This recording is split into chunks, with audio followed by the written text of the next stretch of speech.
Hi guys, thanks for checking the video out. Steve Buzza here, and today's video is on headphones and do they have any place in golf? Can they help you? Do they hinder you?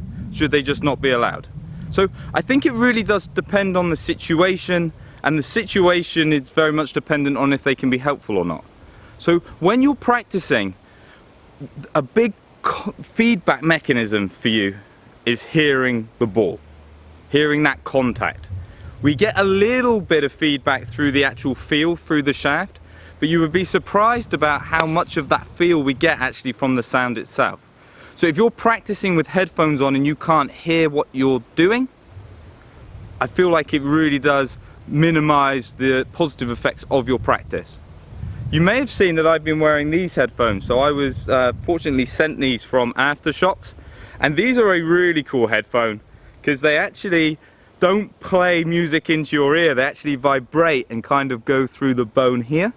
Why that's important for me is you can wear them, still listen to music or audiobook, whatever you tend to listen to, but it's not interfering with your shots. So you can still get good feedback from what you're doing. I also worry as well when you put headphones on, you kind of go into your own little world, so your practice becomes a little disengaged. So when practicing, I prefer either no headphones or, like I say, these headphones, because I think they're awesome because you can still get feedback from the sound. When I'm warming up, you might see me wearing headphones because what I don't want happening in my practice, I don't mind happening when I'm warming up. So putting on headphones so I don't speak to other people, I can kind of get into my own little world, start to calm and think about what I'm about to do in that round. I think that can be very beneficial. So you might see when I'm warming up, I'll tend to just have the standard headphones in.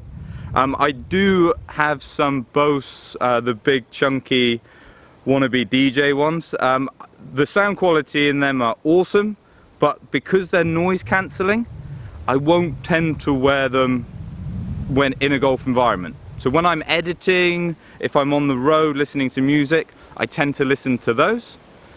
These have been great in the gym, to be fair. I really like using them because I can still interact with my outside environment. And then when you're warming up, the Boses do work, but they're obviously a bit big, but just a standard one to put it in, or I'll use these so I can listen to a bit of music and still be engaged. So for instance, if you have a history of missing your tee times, having headphones on so when someone's shouting to you can be very detrimental. So I like these for practicing, don't like being totally away from being able to hear what the ball is doing. So I hope this video has helped. Get some comments down below. Are you somebody that tends to practice pretty much all of the time with headphones on, especially having them quite loud? I know there's quite a lot in the younger generation that tend to do that. You might be someone that doesn't really enjoy your practice, so you do that as a kind of a reward for actually going out to practice. Let me know what you think. Do you think you actually practice fine with those headphones on? Would you actually disagree with my argument on not getting the correct feedback? You know, I'd love to hear what you got to say. Hope to catch you soon.